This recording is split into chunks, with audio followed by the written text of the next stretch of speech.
Hello. I welcome all the students of class 10 and today we are going to resume the story A Letter to God. দশম শ্ৰেণীৰ সকলো ছাত্ৰ ছাত্ৰীক স্বাগতম জনাইছো আৰু আজি আমি যেটো ষ্টৰী পঢ়ি আছিলো A Letter to God এই ষ্টৰীটো যোৱাটো ক্লাছত যিমানত এৰিছিলো তাৰ পৰা পুনৰ আৰম্ভ কৰিম।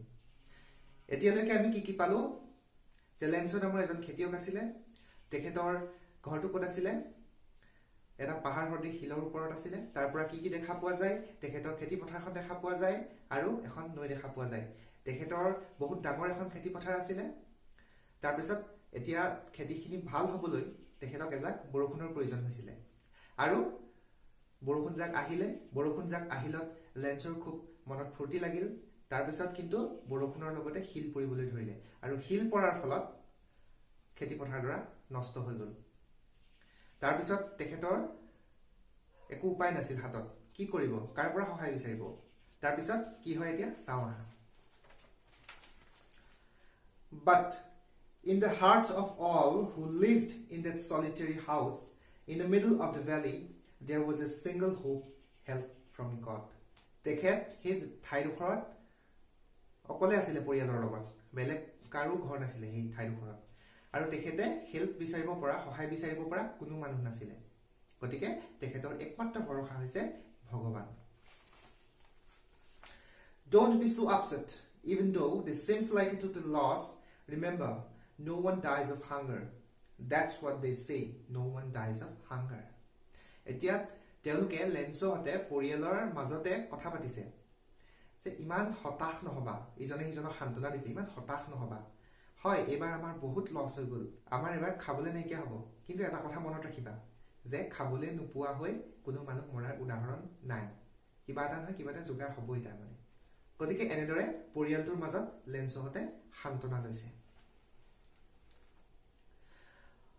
All through the night Lenso thought only of his one hope the help of God whose eyes as he had been instructed see everything even what is deep in one's conscience. Lenso was an ox of a man, working like an animal in the fields, but still he knew how to write. The following Sunday, at daybreak, he began to write a letter which he himself would carry to town and place in the mail. It was nothing less than a letter to God. তেতিয়াহলে গোটেই ৰাতিটো লেন্সয়ে এটা কথাই ভাবি থাকিলে যে এতিয়া ভগৱানেই মোৰ শেষ ভৰসা গতিকে তেখেতে ভগৱানৰ পৰা সহায় বিচাৰাৰ মনস্থ কৰিলে মনতে ভাবিলে যে মই ভগৱানৰ পৰা সহায় বিচাৰিম তেখেতক সৰুৰে পৰা এটা কথাই শিকোৱা হৈছিল যে ভগৱানৰ চকু সকলোতে থাকে ভগৱানে সকলো গম পায় আনহে নালাগে মানুহৰ মনত কি চিন্তাই বাহ লৈ আছে এজন মানুহে কি চিন্তা কৰি আছে সেই পৰ্যন্ত ভগৱানে গম পায় গতিকে তেওঁ ভাবিছে যে লেন্সৰ যি দুৰ্দশা হৈছে সেই দুৰ্দশাৰ কথাও ভগৱানে এতিয়া গম পাইছে তথাপি লেন্সয়ে তেখেতক এই বিষয়ে জনাই সহায় বিচাৰি এখন চিঠি লিখাৰ কথা মনস্থ কৰিলে আৰু তেওঁ কি কৰিলে দেওবাৰে দুপৰীয়া আজৰি সময়ত এখন চিঠি লিখাৰ কথা ভাবিলে যিখন গৈ তেওঁ কি কৰিব টাউনত থকা পোষ্ট অফিচত গৈ ভগৱানলৈ পোষ্ট কৰি দিব তাৰ পিছত God he wrote If you don't help me, my family and I will go hungry this year. I need 100 pesos in order to sow my field again and to live until the crop comes. Because the hailstorm... কি কৈছে তেখেতে ভগৱানলৈ এখন চিঠি লিখিলে দেওবাৰে তেতিয়াহলে কি লিখিছে ভগৱান যদি তুমি মোক সহায় নকৰা তেতিয়াহলে এই বছৰটো মই আৰু মোৰ পৰিয়ালটো ভোকতে মৰিব লাগিব মোক 100 পেসোস দৰকাৰ হৈছে এই পেসোস হল কি পইচাৰ এটা হিচাপ যেনেকৈ আমেৰিকাত ডলাৰ ইউৰোপত পাউণ্ড ভাৰতত টকা তেনেকৈ পেসোসও এটা পইচাৰ হিচাপ এতিয়া তেওঁ 100 পেসোস বিচাৰিলে এতিয়াতো আমি ক'ব নোৱাৰিম ভাৰতীয় টকাৰ হিচাপত কিমান হ'ব 100 পেসোস কিন্তু মোৰ বোধেৰে যথেষ্ট পইচা হ'ব কাৰণ তেখেতৰ খেতিৰ পৰা যিমান লাভ হলহেতেন বা তেখেতৰ পৰিয়ালটো চলাবলৈ যিমান পইচা দৰকাৰ হ'ব সিমান পইচা হয়তো তেওঁ ভগৱানৰ পৰা বিচাৰিছে আৰু তেওঁ কৈছে যে মোৰ ফিল্ডখন পুনৰ সহাবলে মানে খেতি পথাৰখন পুনৰ সহাবলে আৰু সেই সময়ছোৱাত যিছোৱা সময়ত তেখেতে খেতি পুনৰ আৰম্ভ কৰিব, তেখেতে খেতি পথাৰখন পুনৰ চহাব লাগিব, আৰু সেই চহুৱাৰ পৰা আৰম্ভ কৰি পুনৰ ফচল লগালৈকে তেখেতৰ পৰিয়ালটোকতো পোহপাল দিবলৈ কিবা এটা লাগিব। গতিকে সেইকাৰণে তেখেতে ভগৱানৰ পৰা 100 পেছ'ছ বিচাৰিছে। আৰু যদি ভগৱানে তেখেতক 100 পেছ'ছ নিদিয়ে, তেতিয়াহ'লে তেখেতে কৈছে যে তেখেতৰ পৰিয়াল এই বছৰটো ভোকতে থাকিব লাগিব। তাৰপিছত তেখেতে কি কৰিলে, চিঠিখন এটা এনভেলপত ভৰালে, এনভেলপত ভৰাই ষ্টাম্প মাৰি পোষ্ট অফিচত পোষ্ট কৰি দিলে। One of the employees, who was a postman and also helped at the post office, went to his boss laughing heartily and showed him the letter to God. Never in his career as a postman had he known that address. কি কৰিলে, post অফিচত থকা এজন employee, হয়তো তেওঁ postmen হয়, তেখেতে চিঠিখন যেতিয়া ললে, চিঠিখন পোষ্ট অফিচটোৰ পৰা এড্ৰেছটো দিবলৈতো চিঠিখন ল'ব লাগিব নহয় জানো। গতিকে পোষ্টমেনজনে চিঠিখন যেতিয়া উঠাই ললে, উঠাই লোৱাৰ পিছত তেখেতে ওপৰত কি দেখিলে, টু গড, ভগৱানলৈ। আৰু সেইটো দেখি তেখেত অতি আচৰিত হ'ল আৰু খুব হাঁহি উঠিল তেখেতৰ। কাৰণ তেখেতে তেওঁৰ ইমান বছৰীয়া কেৰিয়াৰত, ইমান বছৰীয়া চাকৰিৰ জীৱনত এনেকুৱা এটা এড্ৰেছ কেতিয়াও পোৱা নাই। ভগৱানৰ এড্ৰেছ জানো তুমি গম পোৱা বা মই গম পাওঁ, গতিকে সেই পোষ্টমেনজনে কেনেকৈ গম পাব। গতিকে তেখেতে হাঁহি হাঁহি পোষ্ট মাষ্টাৰৰ ওচৰলৈ গ'ল চিঠিখন লৈ। The postmaster, a fat, amiable fellow, also broke out laughing, but almost immediately he turned serious and, tapping the letter on his desk, commented, "What fate! I wish I had the fate of the man who wrote this letter, starting up a correspondence with God."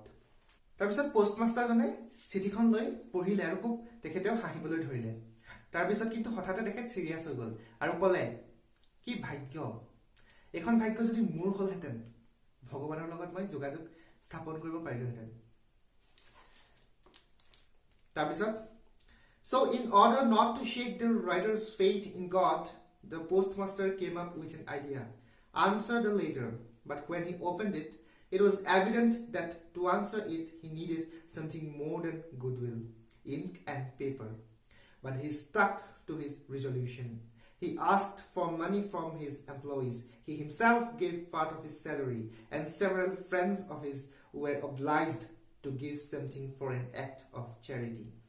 কি কৰিলে, তেখেতৰ লেন্সৰ যিটো ভগৱানৰ ওপৰত বিশ্বাস আছে, সেই বিশ্বাসটো ভাঙিবলৈ মন নগ'ল। গতিকে তেখেতে ঠিক কৰিলে যে চিঠিখনৰ উত্তৰ ভগৱানৰ হৈ তেখেতেই দিব। তেখেত মানে কাৰ কথা কৈ আছো, পোষ্ট মাষ্টাৰজনৰ কথা কৈ আছো। কিন্তু চিঠিখনৰ উত্তৰ দিবলৈ তেখেতক সদিচ্ছা, এখন কাগজ আৰু এটা কলম, তাৰ বাহিৰেও কিন্তু কিবা এটা লাগিব। কি লাগিব বাৰু? তেখেতক পইচা লাগিব। কাৰণ লেন্সুৱে চিঠিখনত কি বিচাৰিছে, 100 পেছ'ছ বিচাৰিছে। গতিকে তেখেতে 100 পেছ'ছ চিঠিখনৰ লগত দিব লাগিব, তেতিয়াহে লেন্সৰ ভগৱানৰ ওপৰত বিশ্বাসটো বৰ্তি থাকিব, নহয় জানো। গতিকে তেখেতে কি কৰিলে, যে তেখেতৰ এমপ্লয়ীবিলাকৰ পৰা সহযোগিতা বিচাৰিলে, মানে অনুদান বিচাৰিলে, আৰু নিজেও তেখেতে দৰমহাৰ এটা অংশ দিব বুলি থিৰাং কৰিলে। আৰু কি কৰিলে যে তেখেতৰ যিবিলাক বন্ধু আছিলে, সেই বন্ধুবৰ্গৰ পৰা তেখেতে অনুদান আনিলে, আৰু তেনেকে তেখেতে কিছু পইচা গোটাবলৈ সক্ষম হ'ল। It was impossible for him to gather together 100 pesos, so he was able to send the farmer only a little more than half. He put the money in an envelope addressed to Lencho and with it a letter containing only a single word as a signature, God. 100 pesos গুটোৱাটো কিন্তু পোষ্টমাষ্টাৰজনৰ কাৰণে প্ৰায় অসম্ভৱৰ দৰে আছিল, কাৰণ 100 পেছ'ছ বহুত পইচা। গতিকে তেখেতে যিমান পাৰি সিমান গোটালে, নিজেও দিলে, দি মেলি গোটাই মেলি তেখেতে আধাতকৈ অলপ বেছি যোগাৰ কৰিব পাৰিলে, মানে 50তকৈ অলপ বেছি, 60 বা 70 পেছ'ছ তেখেতে যোগাৰ কৰিব পাৰিলে। আৰু সেই যোগাৰ কৰা পইচাখিনি এনভেলপ এটাত ভৰালে আৰু কাগজ এখনত এটা মাত্ৰ চিগনেচাৰ কৰিলে, গড, অৰ্থাৎ ভগৱানৰ হৈ তেখেতে চিগনেচাৰটো কৰি দিলে, গড বুলি লিখি এনভেলপটোত সোমোৱাই দিলে। The following Sunday, Lenso came a bit earlier than usual to ask if there was a letter for him. It was the postman himself who handed the letter to him, while the postmaster, experiencing the contentment of a man who has performed a good deed, looked on from his office. Next Sunday, Lenso post office le gol. Ki janiba চিঠিখনৰ উত্তৰ আহিছে ভগৱানৰ পৰা হেতু জানিবলে। আৰু তেতিয়া হে এনভেলপ টু লেন্সৰ হাতত তুলি দিলে। আৰু পোষ্টমাষ্টাৰ জনে কি কৰিলে সন্তুষ্টিৰে ভৰা এটা মন লৈ তেখেতে নিজৰ কেবিনৰ পৰা লেন্সক লক্ষ্য কৰি থাকিল যে এনভেলপটো লৈ লেন্সই কি কৰিব দিয়া কেনেকুৱা এক্সপ্ৰেছন দিব হেতু তেখেতে খুব আগ্ৰহেৰে চাই থাকিল।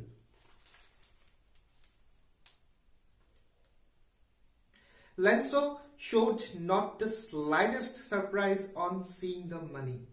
Such was his confidence, but he became angry when he counted the money. God could not have made a mistake, nor could he have denied Lenso what he had requested. Yat kole Lenso e kintu envelope to khuli jetia paisa kita dekhile tetia kintu Lenso olopu asorit নহল কিয় কাৰণ তেখেতৰ ভগৱানৰ ওপৰত সম্পূৰ্ণ বিশ্বাস আছিল যে ভগৱানে 100 পেসোস তেখেতলে পঠিয়াবই। কিন্তু যেতিয়া পইচা কিটা তেখেতে হিসাব কৰিলে তেতিয়া কিন্তু লেন্সৰ প্ৰচণ্ড খং উঠিল। কেলে খং উঠিলে কাৰণ 70 পেসোসে আছিল তাত মাত্ৰ। গতিকে লেন্সই ভাবিলে যে ভগৱানে কেতিয়াও ভুল কৰিবতো নোৱাৰে, মই 100 পেসোস বিচাৰিছিলো দিলে 70 পেসোস, এটো কেনেকৈ সম্ভৱ? গতিকে তেখেতৰ খুব খং উঠিল। Immediately Lenso went up to the window to ask for paper and ink. On the public writing table, he started to write with much wrinkling of his brow, caused by the effort he had to make to express his ideas.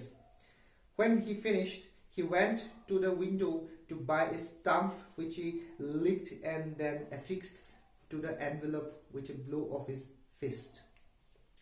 Eta ki hol? The Lenso post office এটা কলম আৰু এখন কাগজ বিচাৰিলে আৰু কলমটোৱে কাগজখনে লৈ তেখেতে পাব্লিকে যিখন টেবুল ইউজ কৰে পোষ্ট অফিচত লিখা মেলা কৰিবলৈ হে টেবুলখনলৈ গ'ল। আৰু হে টেবুলখনত গৈ তেখেতে চেলাউৰি এটা কুচাই চিঠি এখন লিখিবলৈ ধৰিলে। আৰু যেতিয়া চিঠিখন লিখি তেখেতৰ শেষ হ'ল তেতিয়া কি কৰিলে পোষ্ট অফিচৰ পৰা এটা ষ্টাম্প ল'লে, মুখৰ পৰা থু লগালে ষ্টাম্পটোত আৰু এনভেলপটোত লগাই হাতৰ মুঠিৰে জোৰছে মাৰি দিলে। মানে এইটোতো তেখেতৰ খং প্ৰকাশ পাইছে। আৰু কিহত প্ৰকাশ পাইছে তেখেতে যে চেলাউৰি কুচাই লিখি আছিল চিঠিখন তাতো তেখেতৰ খঙৰ বহি প্ৰকাশ ঘটিছে নহয় জানো? এইবোৰ আমি পিছত পঢ়াই ডিসকাস কৰিম। The moment the letter fell into the mailbox, the postmaster went to open it. It said, God, of the money that I asked for, only 70 pesos reached me. Send me the rest, since I need it very much. But don't send it to me through the mail because the post office employees are a bunch of crooks. Lenso. Hey, চিঠিখন তেখেতে যেতিয়া mail বক্সত থৈ দিলেগে লেন্সোয়ে তাৰ লগে লগে পোষ্টমাষ্টাৰজন mail বক্সৰ ওচৰলৈ গ'ল। কাৰণ তেখেতে খুব আগ্ৰহী হৈ আছিল কিহৰ কাৰণে লেন্সোয়ে চিঠিখনক কি লিখিব হেতু জানিবৰ কাৰণে। আৰু চিঠিখন তেখেতে উলিয়াই আনিলে। উলিয়াই আনি এনভেলপটো খুলি চিঠিখন যেতিয়া উলিয়ালে তাত কি লিখা আছিল যে ভগৱান তোমাক মই 100 পেসোস বিচাৰিছিলো কিন্তু তাত মাত্ৰ 70 পেসোসে আছে। গতিকে বাকি পইচাখিনি তুমি পঠিয়াই দিবা, বাকি 30 পেসোস তুমি পঠিয়াই দিবা। আৰু ৰিকুৱেষ্ট কৰিলে যে মেইলৰ জৰিয়তে নপঠিয়াবা, ডাকযোগে নপঠিয়াবলৈ ক'লে। কিয়? কাৰণ লেন্সোয়ে ভাবিছে যে ডাকঘৰত কাম কৰা যিসকল মানুহ আছে সেইসকল বদমাছ মানুহ, সেইসকলে তেওঁক ঠগিছে বুলি ভাবিছে। কাৰণ সেই যে 70 pesos তেওঁ ৰিসিভ কৰিলে তেওঁ ভাবিছিল ভগৱানে 100 পেসোসে তেওঁ দিছে কিন্তু বাকি 30 পেসোস এই পোষ্ট অফিসটোত কাম কৰা এমপ্লয়ি বিলাকে উলিয়াই থৈছে। গতিকে সেই কাৰণে তেওঁৰ মনত এটো বিশ্বাস হৈ গল যে পোষ্ট অফিসত কাম কৰা মানুহ বিলাক বদমাছ হয়, তেখেতে ভগৱানে তেওঁলৈ পঠিওৱা পইচা এটা অংশ উলিয়াই থলে। গতিকে কাহিনীটোত এটা টুইষ্ট নাই নে? লেন্সৰ প্ৰথমতে কি দুৰ্দশা হ'ল, তাৰ পিছত লেন্সোয়ে ভগৱানৰ পৰা সহায় বিচাৰিলে। পোষ্ট অফিসৰ মানুহ বিলাকে তেখেতক সহায় কৰিম বুলি ভাবিলে ভগৱানৰ হৈ, কিন্তু শেষত কি হ'লগে যিয়ে তেওঁক সহায় কৰিলে সেই মানুহকেইজনে লেন্সৰ চকুত কি হ'ল বদমাছ হিচাপে ধৰা দিলে।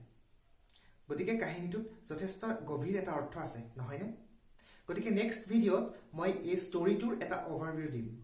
তাৰ পিছত আমি কুৱেশ্যন বিলাক ডিসকাস কৰিম ঠিক আছে গতিকে তোমালোকে গোটেই লেসনটো আকৌ এবাৰ পঢ়িবা কি বুজি পোৱা নাই সেইকেইটা মোক সুধিবা কমেন্টত মই তেতিয়া বুজাই দিম নতুনকৈ এটা ভিডিও বনাই আৰু যিবিলাক টান শব্দ আছে যিবিলাক টান ওয়াৰ্ড আছে তোমালোকে সেইবিলাক এক্সট্ৰাকে এখন বহিত লিখি ডিকশনাৰি চাই অৰ্থবিলাক উলিয়াই লবা তাৰ পিছত আকৌ পঢ়িবা লেসনটো তেতিয়া ভালদৰে বুজি পাবা আৰু লেসনটোৰ অন্তৰ্নিহিত অৰ্থবিলাক তোমালোকে বুজিবলৈ চেষ্টা কৰিবা আজিলৈ আহো ভালদৰে পঢ়িবা নেক্সট ভিডিওত পুনৰ লগ পাম টেক কেয়াৰ